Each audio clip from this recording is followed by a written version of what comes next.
아멘. 아멘. 오늘 하나님의 말씀은 마태복음 22장입니다. 마태복음 22장 22절에서 33절 말씀까지 저희 보겠습니다. 부활이 없다 하는 사두개인들이 그날 예수께 와서 물어 이르되 선생님이여, 모세가 일렀으되 사람이 만일 자식이 없이 죽으면 그 동생이 그 아내에게 장가들어 형을 위하여 상속자를 세울지니라 하였나이다. 우리 중에 7형제가 있었는데 마지가 장가들었다가 죽어 상속자가 없으므로 그 아내를 그 동생에게 물려주고 그 둘째와 셋째로 일곱째까지 그렇게 하다가 최후에 그 여자도 죽었나이다. 그런즉 그들이 다 그를 취하였으니 부활 때에 일곱 중에 누구의 아내가 되리이까? 예수께서 대답하여 이르시되 너희가 성경도 하나님의 능력도 알지 못하는 고로 오해하였도다. 부활 때에는 장가도 아니가고 시집도 아니가고 하늘에 있는 천사들과 같으니라. 죽은 자의 부활을 논할진대 하나님이 너희에게 말씀하신 바 나는 아브라함의 하나님이요 이삭의 하나님이요 야곱의 하나님이로라 하신 것을 읽어보지 못하였느냐? 하나님은 죽은 자의 하나님이 아니요 살아있는 자의 하나님이시니라 하시니 무리가 듣고 그의 가르치심에 놀라더라. 아멘. 오늘 주신 말씀에 따라서 죽음에 갇힌 자, 죽음을 이긴 자라는 제목으로 하나님의 말씀 증거하겠습니다. 오늘 예수님과 대화를 나누는 주인공들은 사두개인들입니다. 여러분, 참 저는 이 말씀을 묵상할 때마다 참 두렵고 가슴이 아픈 것은 이 사두개인들은 제사장 계열의 사람들이라는 것입니다. 제사장 사독, 다윗 때 제사장 사독이 있었죠. 그 사독의 후손들입니다. 그래서 대대로 대제사장직을 감당했고 제사장직을 감당했던 사람들입니다. 다시 말하면 유대교의 핵심 인물들이죠. 근데 유대교의 핵심 인물들인 이 사두개인들 머릿속에 무엇이 들어있었냐면 부활은 없다. 부활은 없다. 다른 성서에 보면 이 사람들은 영도 믿지 않고 천사도 믿지 않았다. 그렇게 표현하고 있어요. 하나님만 믿는다는 거예요. 영도 안 믿고 천사도 안 믿고 부활도 없고 나는 하나님만 믿어. 이런 신앙이 가능할까요? 이런 신앙이 제 생각엔 불가능할 것 같은데, 하나님이 영이신데 영을 안 믿으면 어떻게 뭘 믿는 건지. 그냥 민주주의가 공산주의보다는 나는 민주주의를 나는 신봉할 거야. 나는 민주주의를 믿어. 그렇게 얘기할 수는 있지만 나는 하나님을 믿어. 그렇게 얘기하는데 난 영을 안 믿어. 난 부활도 안 믿어. 이게 과연 가능한 건지 잘 이해가 안 됩니다. 근데 가슴이 아픈 것은 이러한 생각을 가진 자들이 리더십이었다는 것입니다. 사두개인들, 제사장들이었어요. 제사를 인도하고 죄 용서를 선포하고 제사장들이 하는 일이 그거잖아요. 짐승을 잡아서 희생제사를 같이 드리면서 죄 용서를 선포하고 하나님의 백성인 걸 선포하고 영적인 길잡이를 해야 될 리더들이 이런 생각을 갖고 있었다는 겁니다. 여러분, 이건 정말 두려운 일입니다. 이런 일들이 오늘날에는 반복되지 않을까요? 그래서 교회 리더십들은 사실은 교회 봉사를 먼저 배울 것이 아니라 성경을 먼저 배워야 합니다. 복음을 먼저 배워야 돼요. 그래서 교회 리더십은 사실은 성경을 가르칠 수 있을 정도가 되어야 합니다. 기본적인 것에 대하여 가르칠 수 있는 정도가 되어야 돼요. 말씀 위에 세워지지 않으면 이런 일들이 벌어지는 것이죠. 여러분, 사두개인들이 리더십입니다. 그것도 그냥 리더십이 아니라 제사장, 대제사장도 거기에서 나오고 그래요. 근데 이들의 생각은 한마디로 표현하면 죽음에 갇힌 자예요. 죽으면 다 끝난다는 거예요. 사람은 죽으면 다 끝난다는 거예요.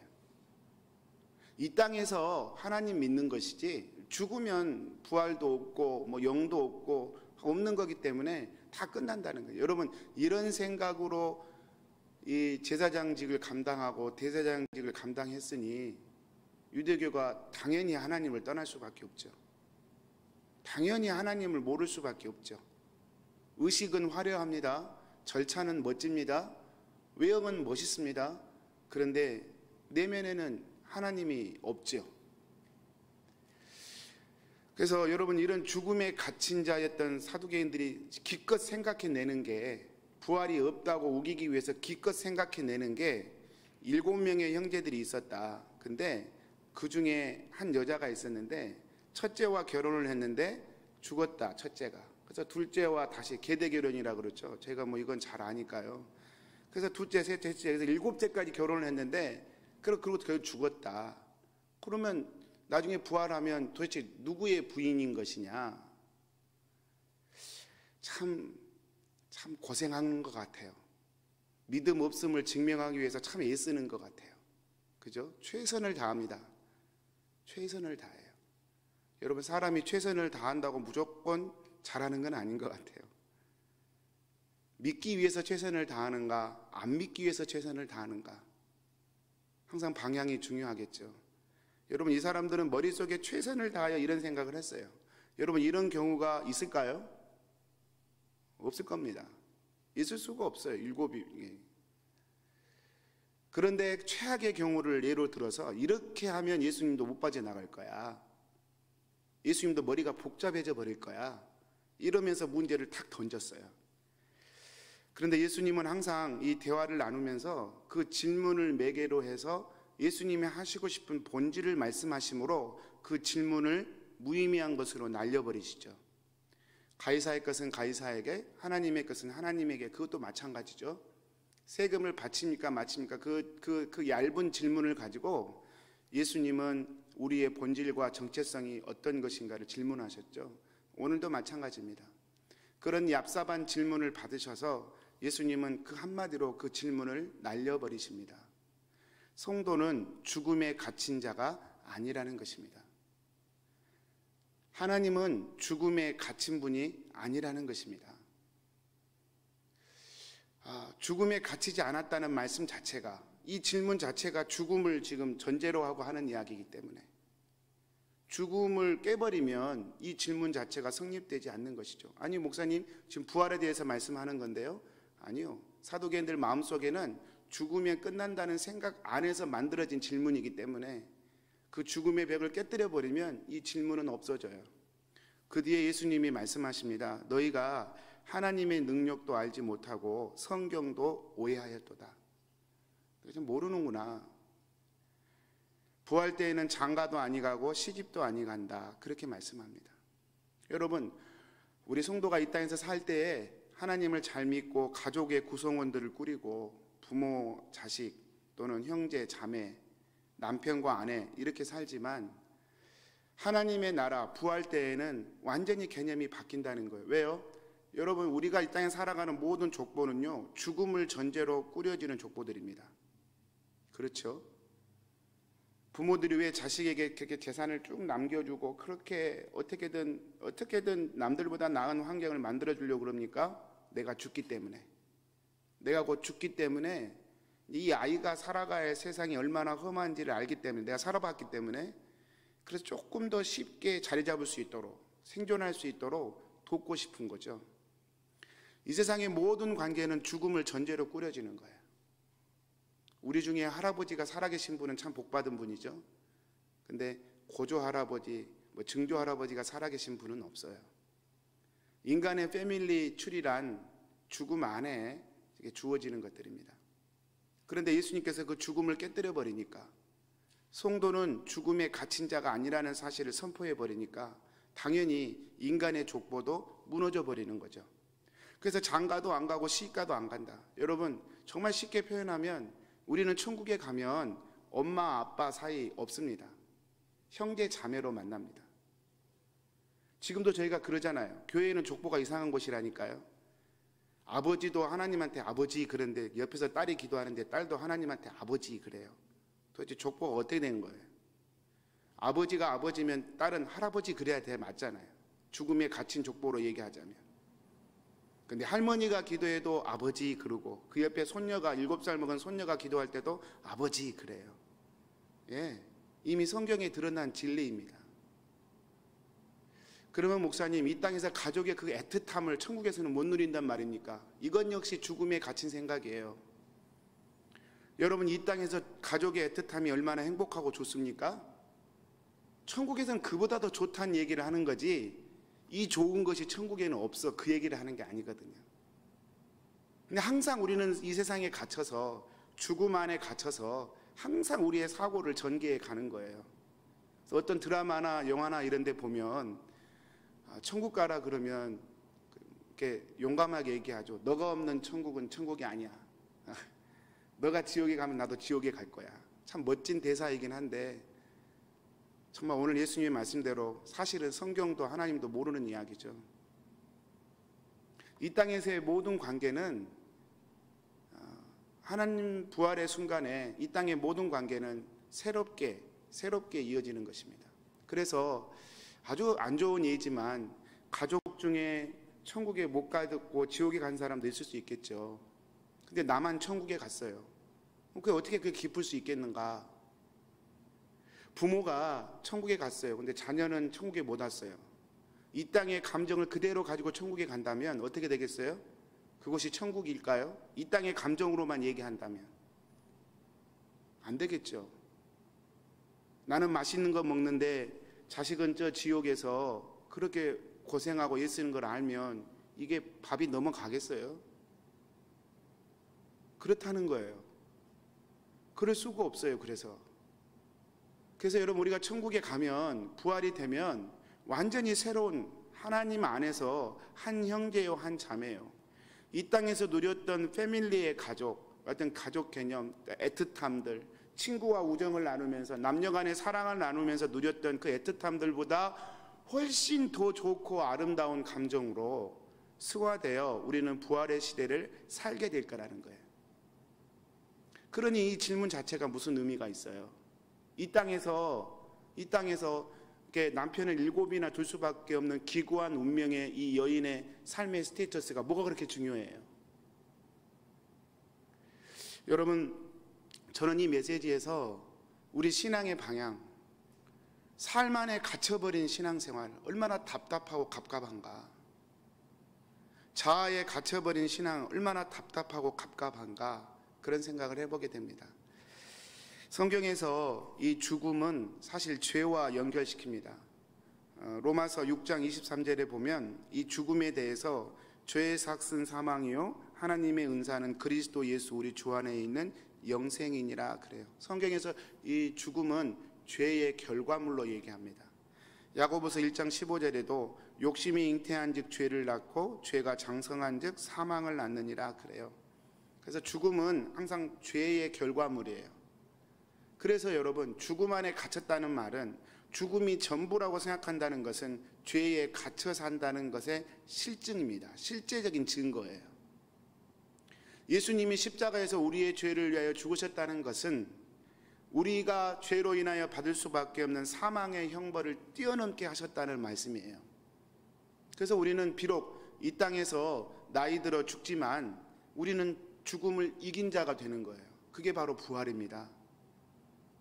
우리는 이 땅에서 주어진 삶을 최선을 다해 살아가지만 우리의 생명이 끝나는 그날, 우리는 더 큰 하나님의 영광 안에서 살아계신 하나님을 배우며 우리는 죽지 않는 존재로, 죽음을 이긴 자로 영원한 하나님 나라에서 살아갈 수 있는 부활의 특권이 있는 자죠. 여러분, 이것이 성경의 증언입니다. 고린도전서 15장 56절 57절에 보면, 55절부터 보면, 사망아 너의 승리가 어디 있느냐, 사망아 내가 쏘는 것이 어디 있느냐, 사망이 사는 것은 죄요 죄의 권능은 율법이라. 사망이 쏘는 것은 죄요 죄의 권능은 율법이라. 우리 주 예수 그리스도로 말미암아 우리에게 승리를 주시는 하나님께 감사하노니. 우리 신자의 스테이터스는 우리 삶 가운데 죽음은 사실 없어요. 궁극적으로 죽음은 없어요. 우리는 영원히 하나님을 섬길 거예요. 우리는 영원히 하나님과 함께 살아갈 거예요. 여러분, 뭐가 중요하냐고요? 이 땅에서 먹고 사는 것이 1번, 하나님 믿는 가족 챙기는 거 2번, 하나님 믿는 거 3번. 그것도 많이 인심 써서. 조금 더 바쁜 일이 생기면 3번, 4번, 5번, 6번 계속해서 떨어뜨릴 수 있는 하나님과의 관계라면 굉장히 무서운 결과입니다. 우리는 영원히 하나님 앞에 하나님과 사귀면서 하나님을 믿고 하나님 안에서 살아야 할 죽음을 이긴 자로 하나님이 우리를 선택하셨고 부르셨기 때문이죠. 조한 스타트 목사님은 예수님이 우리의 죄를 위하여 십자가에 죽으셨다는 말을 두 가지로 해석하는데요. 하나는 죄의 형벌을 대신 지셨다. 성경에서 죄와 가장 비슷한 단어가 있다면 빚입니다. 빚. 돈으로 빚지는 거.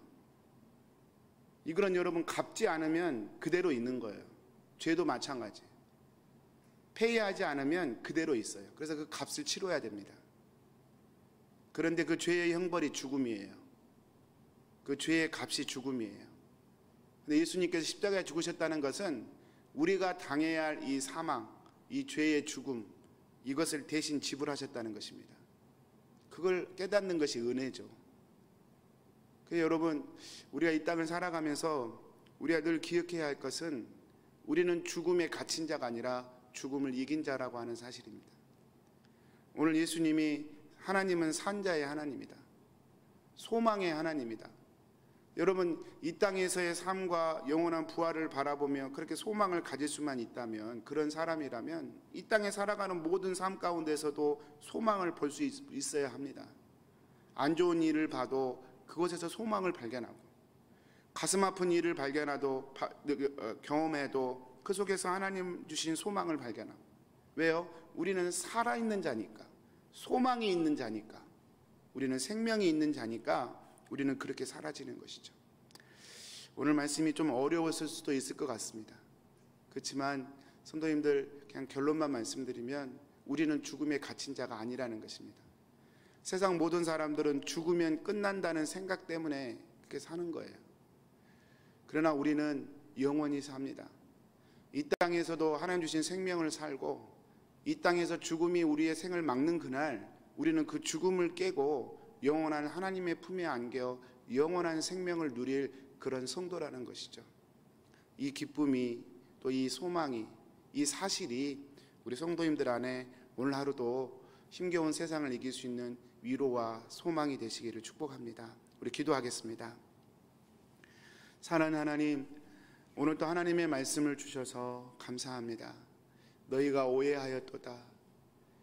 너희가 하나님에 대해서 오해하고 성경도 오해하였도다.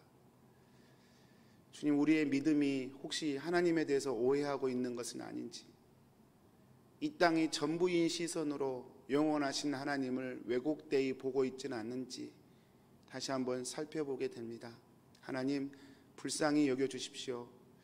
비록 이 땅에 살지만 영원한 하나님을 볼 수 있도록 믿음의 눈을 열어주시고, 육신을 가진 존재이기에 죽음의 순간을 맞이할 수밖에 없겠지만 그 죽음을 이기게 하신 주님을 바라보며 죽음조차도 뛰어넘게 하시는 하나님의 은혜를 이 삶 가운데 누릴 수 있는 저희들로 주님 늘 축복하여 주시옵소서.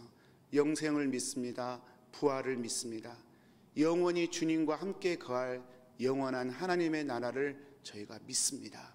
오늘 또 그 은혜로 저희를 채워 주옵소서. 예수님의 이름으로 기도합니다. 아멘. 하늘에 계신 우리